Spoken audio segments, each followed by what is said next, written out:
Shalom, muita paz, muita luz, na luz da verdade do real Messias, Emmanuel Abidrushim, autor da mensagem do Graal na luz da verdade.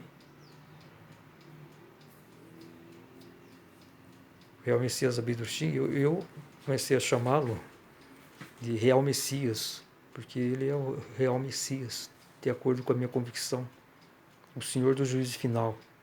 Ele nos trouxe a sua mensagem salvadora e julgadora de nós, seres humanos. Ele é o aguardado Messias, né, pelo povo judeu, que não o reconheceu, nem reconheceu Jesus Cristo e nem reconheceu o Messias, Emmanuel Abidrushim, o Filho do Homem, prometido por Cristo. Ele nasceu na Alemanha, em 1875, sofreu, não foi reconhecido pela humanidade, os convocados falharam, ele foi preso pelos nazistas, conseguiu provar sua inocência, mas teve a vida abreviada e faleceu em 1941. Mas ele deixou sua palavra viva, nova palavra viva, salvadora e julgadora, que é a mensagem do Graal na luz da verdade. Essa é a minha convicção. Eu já estudo, eu comecei a estudar a mensagem do Graal em 1988, já são 33 anos. Então, essa é a minha convicção, eu sempre divulgo. E é a mensagem oficial em 3 volumes. É a última obra que ele deixou para a humanidade, né? Como um ato igual a Jesus Cristo, quando diz: Pai, perdoa-os, porque eles não sabem o que fazem, com o seu assassino, né? Quando ele estava na cruz, ele fez essa intercessão ao ser humano, o amor de Cristo. E o real Messias Abidrushim, o Filho do Homem, o Espírito da Verdade prometido por Cristo, ele fez a mesma coisa. Após todo o sofrimento, perseguições que ele passou na Terra, enfim, não reconhecimento, mas ele, através da sua última edição, de última mão, a obra em 3 volumes, que passou a ser oficial, ele nos deu uma possibilidade de salvação e de continuação da humanidade. Porque quando há uma rejeição, um assassínio, né, de um filho de Deus, de um Messias, o karma da humanidade é muito violento, né? Então ele é passivo de destruir o planeta. E isso até mostra no Gólgota, né? Terremotos, escuridão, né? Seria destruição. Seria destruição, se não houvesse aquela intercessão. Essa é a minha opinião. A Terra não existiria mais. Porque mesmo que não é toda a humanidade que o rejeitou, sempre teve na Terra pessoas boas, né, ao lado das ruins, né? E isso que possibilitou a encarnação de um Messias na Terra, tanto Jesus Cristo como Espírito da Verdade, Emmanuel Abidrushim. Mas toda a humanidade ela tem esse karma, né? Quando é rejeitado, né? Então, tanto os bons como os ruins acabam pagando, sofrendo também as consequências.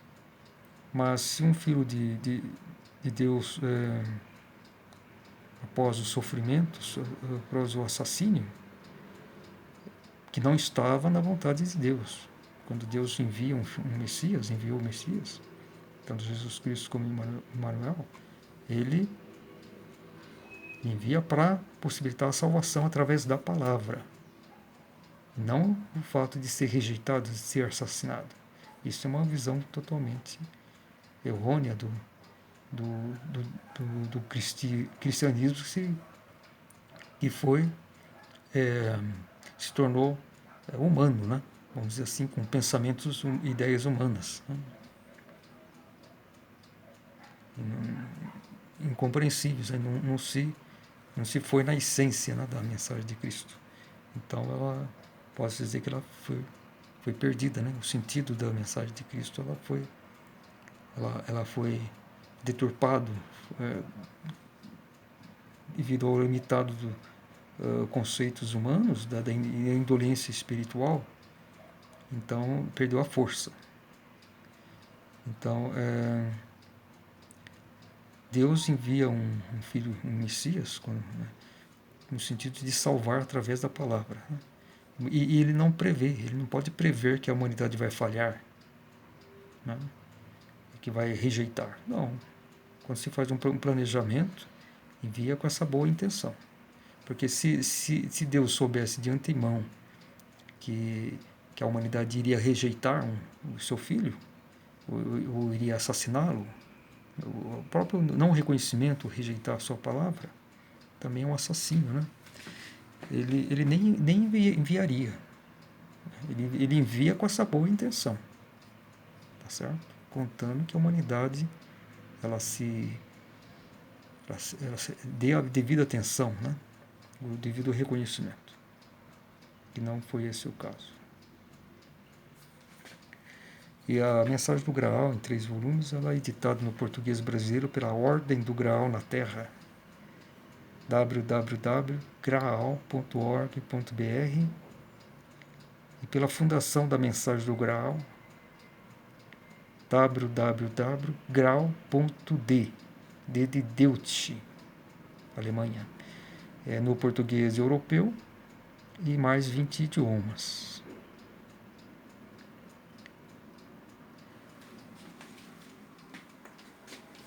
Oremos. Na luz da tua criação nos encontramos, cientes de ti, Criador do Universo, cientes sim de teu infinito poder, de teu eterno amor, de tua eterna sabedoria e de tuas inexauríveis forças. Em adoração, elevamos para ti as mãos, e a ti, Senhor, rogamos. Consente que a tua graça, a tua imensa bondade se estendam sobre nós. Amém. Essa é uma oração dada pelo próprio Messias, que é o Messias Abidrushim, para as devoções do Graal.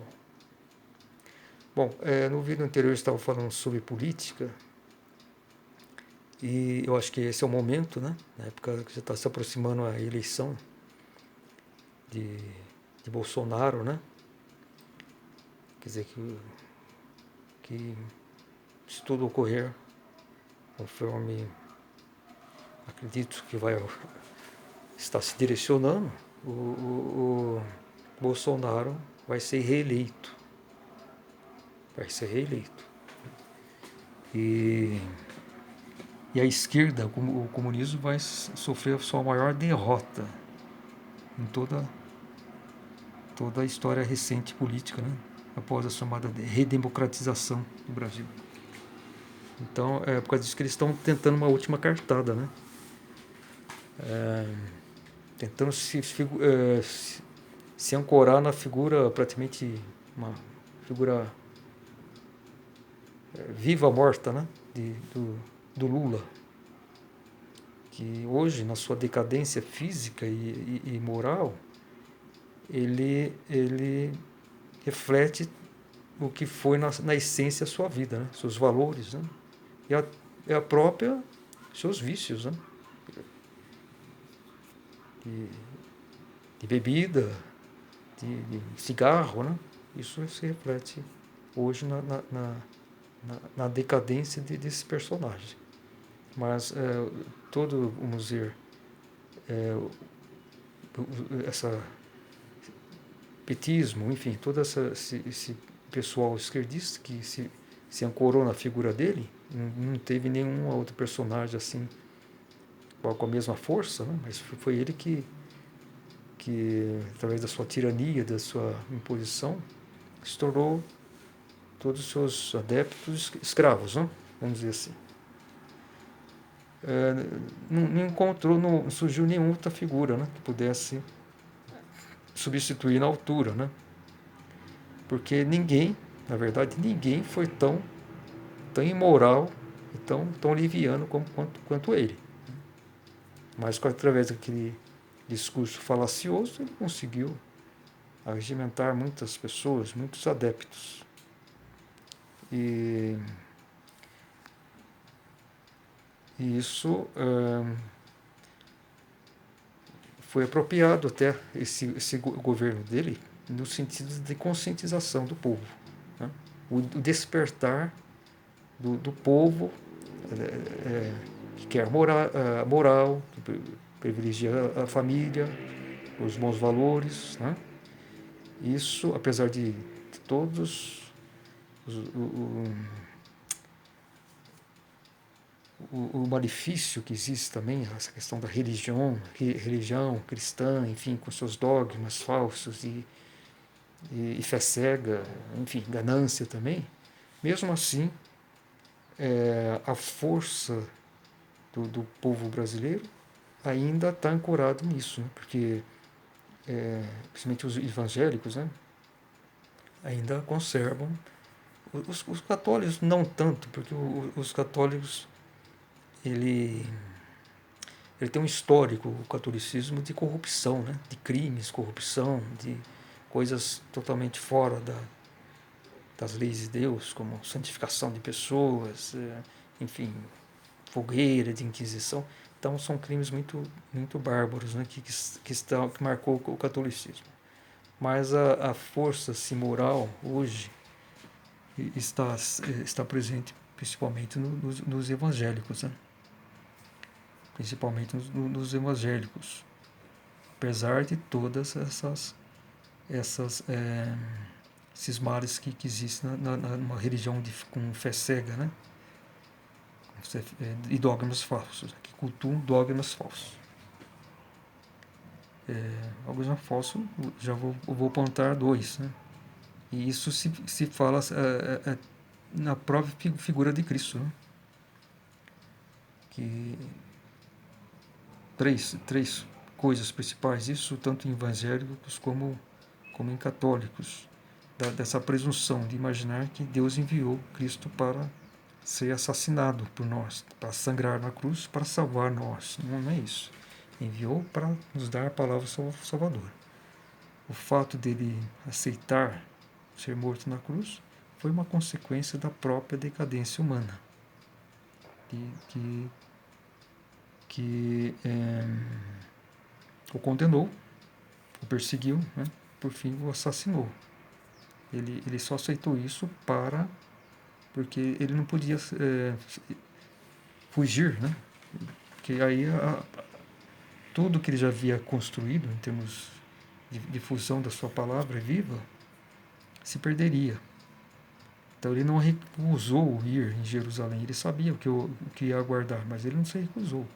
Mas isso só aconteceu devido à decadência humana, principalmente do judaísmo, que devia reconhecê-lo e não o reconheceu, porque eles já se tornaram escravos no raciocínio, né? Não tanto quanto hoje, né? A humanidade está, mas naquela época já havia uma escravidão ao raciocínio, uma consequência indolência espiritual, né? E também o raciocínio sempre leva essa ganância às coisas terrenas, né? Poder, influência, porque o raciocínio é apenas um instrumento do espírito. Ele é restrito ao espaço e tempo. Ele não tem real vida, né? Ele tem a intuição, que a nossa ligação espiritual é através da intuição, né? Então aqui na vida terrena tem que haver um equilíbrio entre o raciocínio e o espírito. Mas o espírito sempre tem que ser privilegiado, né? No caso, valorizando a intuição. Mas, enfim, eu estava falando sobre essa questão dos evangélicos, né?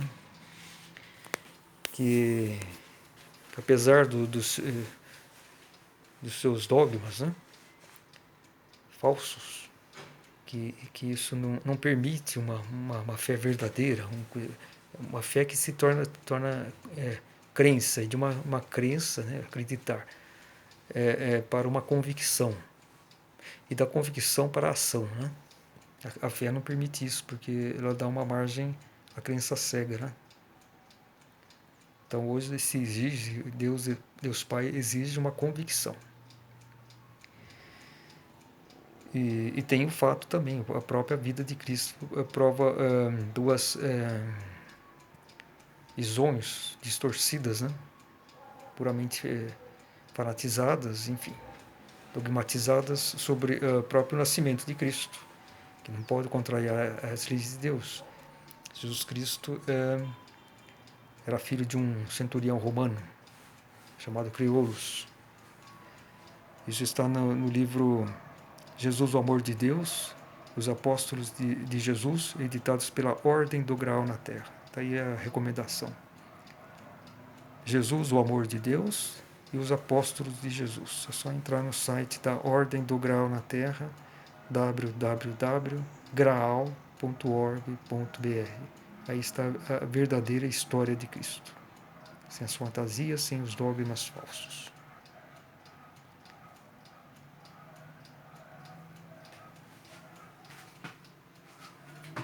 E também a questão da morte, né? A morte de Cristo. É outra coisa, que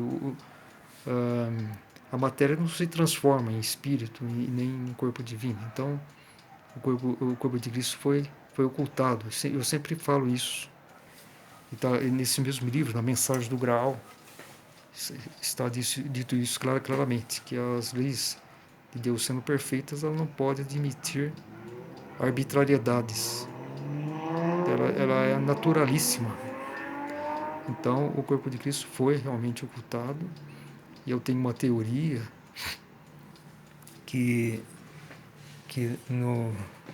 em Jerusalém, no aglomerado rochoso conhecido como Calvário de Gordon, no fundo da caverna direita do Calvário de Gordon, eu sempre falo isso com insistência porque eu tenho esperança que um dia se faça uma investigação arqueológica lá para que se possa comprovar ou não a minha teoria. Nesse aglomerado rochoso, muito conhecido, né, turístico lá, um dos principais pontos turísticos lá de Jerusalém, Calvário de Gordon, e do lado fica também, desse mesmo aglomerado, o túmulo do jardim, né, que os evangelhos acreditam erroneamente que seria o local onde Cristo, o sepulcro vazio, né, de Cristo. Não é. O local verdadeiro do sepulcro oculto é onde está lá a igreja do Santo Sepulcro, né? Tem uma distância de uns 700 metros entre os dois pontos, né? Mas o túmulo do jardim fica no mesmo aglomerado, vamos supor, do lado esquerdo do Calvário de Gordon. Uma distância talvez de uns 100 metros. E sendo que o Calvário de Gordon, ele é um setor árabe, né? Inclusive no topo tem um cemitério árabe, muito antigo, acho que tem registro aí de 1200, né? Já tinha um cemitério no topo do Calvário de Gordon, um pequeno cemitério árabe, né? E então é dominado pelos árabes, enquanto que o túmulo do jardim, ele é administrado por uma instituição britânica, né? Tomb Garden. Então por isso também que lá existe também mais pesquisas arqueológicas, né? Porque o Ocidente não impede as escavações arqueológicas e investigações, né? Desde que existe uma comissão que aprove, né, um projeto, né, de uma pesquisa arqueológica, não há restrição, né? Não há restrições. E Jerusalém talvez seja a cidade onde se fazem pesquisas arqueológicas, né? Mas os árabes, no setor árabe, eles restringem, né?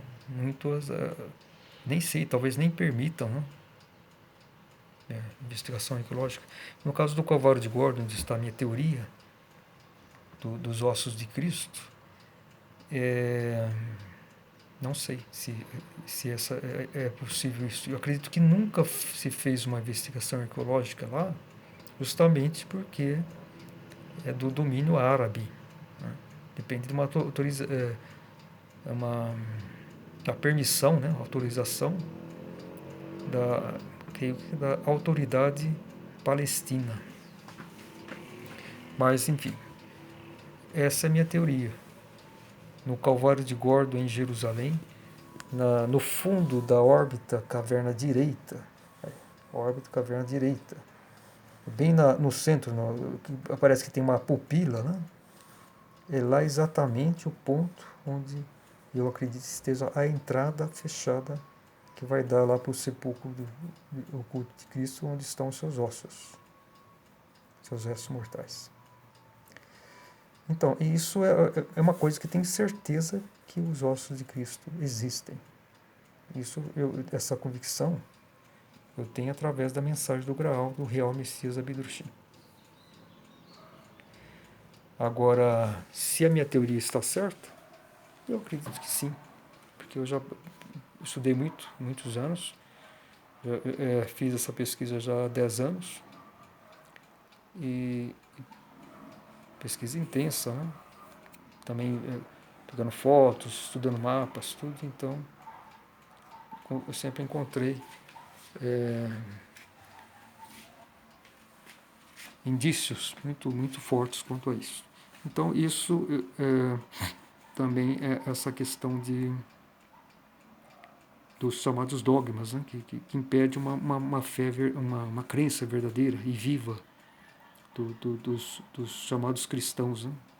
Por isso que são autodenominados, porque na verdade não são exatamente o que Cristo quis de nós seres humanos. Então se tornou uma igreja, enfim, adeptos gananciosos, dominados pela crença falsa, né? Através da indolência espiritual. E muitos fatos hoje não é mais admissível também, né? Através do desenvolvimento da ciência, né? Afirmações absurdas, né? Como um nascimento sem uma geração, né? Sem ter um homem e uma mulher se relacionados sexualmente, ou então um corpo terreno, grosso material, se transformar em espiritual. Isso não existe, né? Então também se deve dar algo muito retrógrado, né? Mesmo com uma ciência chegando ao nível, né, que existe hoje, né, ainda se apegar a dogmas, crenças totalmente fora das leis de Deus, das leis perfeitas de Deus.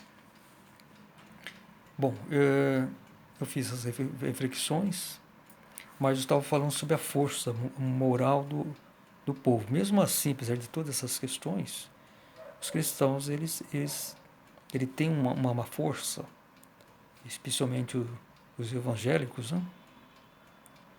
Vamos dizer, os não católicos, né? Eles têm uma força moral maior. Mesmo considerando que sejam mais fanáticos, que sejam mais afeitos à crença cega, né? Mais gananciosos também, né? Em relação aos católicos. Mas o problema dos católicos é justamente isso, a instituição que cometeu muitos crimes terríveis, né? Então, ela é contra as leis de Deus, contra a vontade de Deus, né? Tem um histórico terrível, né? Talvez pode se considerar até a instituição mais criminosa do mundo, do ponto de vista espiritual. Não existe, né? Nunca existiu. E também terrenal, né? Os crimes que ela cometeu, assassinatos, inquisições, mortes na fogueira, enfim, coisas terríveis. Então, o catolicismo é considerado, apesar das suas, vamos dizer assim, o seu lado bom, né? Tá certo? Que, enfim, a arte das catedrais, enfim, das igrejas, a parte mesmo, a parte científica, né? Você vê que nesse ponto foi positivo, né? O catolicismo permitiu muitas faculdades, muitas pesquisas, o próprio sudário de Turim, que acredito que seja real, as pesquisas, né? Então tudo isso nesse sentido, o católico ele tem mais valor do que os evangélicos em geral. Né? Até mesmo quando se descobrir os ossos de Cristo, os católicos certamente vão ser os primeiros a reconhecer a veracidade. Né? Eles vão reconhecer. Enquanto que muitos evangélicos vão achar que isso é uma mentira, isso é um absurdo, né? Completamente cegos, né? Sem reflexão, sem a real sabedoria, né? Movidos, né? Pela fé cega, pela ganância, enfim, material. Então isso tudo esses ingredientes todos é muito perigoso, né? Mas mesmo assim, em termos de força moral, os evangélicos conseguem algo que jamais o comunismo, o petismo vão conseguir. Então essa é a força realmente de Bolsonaro, né? Da direita, né? E eu me tornei direitista, vamos dizer assim, justamente quando o Bolsonaro levou a facada, que aí eu acordei para a realidade, né? Que o caminho para o Brasil é a direita. Né? E eu acredito que também Bolsonaro é monarquista. Aliás, eu até acho muito possível que Bolsonaro seja a reencarnação de ninguém mais, ninguém menos que Dom Pedro II, que é considerado, assim, por todos, o maior estadista que o Brasil já teve. Aliás, eu poderia até colocar é, Dona Leopoldina, né, também. Eu posso dizer que os dois, ela teve uma vida muito breve, né? Enquanto que Dom Pedro II reinou por 50 anos. Mas eu posso dizer com toda a convicção que os dois maiores estadistas do Brasil foi Dona Leopoldina e Dom Pedro II. Aí está a força moral, né, do, da monarquia, né? E eu tenho essa impressão, não tenho certeza nenhuma, mas eu tenho essa impressão que Bolsonaro foi, numa vida anterior, Dom Pedro II, porque a reencarnação existe de fato. De fato. E tem muito a ver, porque o próprio Dom Pedro II ele também pensava nessa questão de ser presidente, né? Ele chegou a dizer alguma vez, embora ele era um monarquista de convicção. Mas o povo ainda estava muito indeciso, né? Porque essa questão republicana, muito influenciado pela Revolução Francesa e pelos Estados Unidos, né? Porque o presidencialismo, na verdade, esse sistema republicano presidencialismo, o único lugar que deu assim, vamos dizer, certo, mas não tão certo, porque a monarquia é sempre uma monarquia responsável e moral, ela sempre é o regime ideal para um país. Mas por quê? Vamos falar sobre a monarquia, né? Porque é uma instituição apartidária.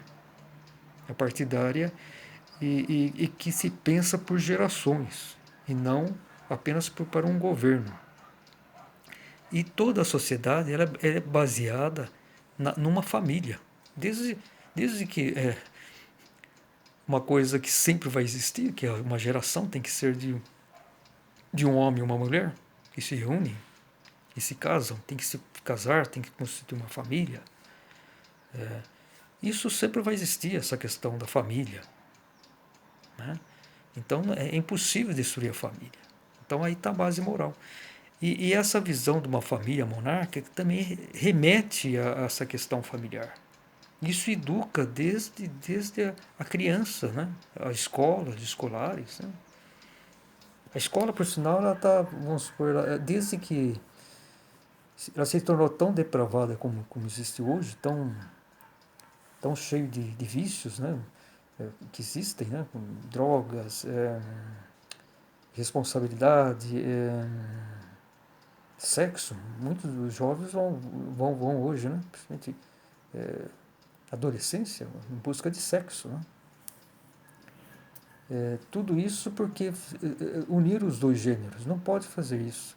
A escola fundamental e média, ela tem que ser separada os gêneros, desde ensino fundamental, desde os 6 anos até os 14 anos, 15, enfim, que cobre esse período do ensino fundamental e médio, né?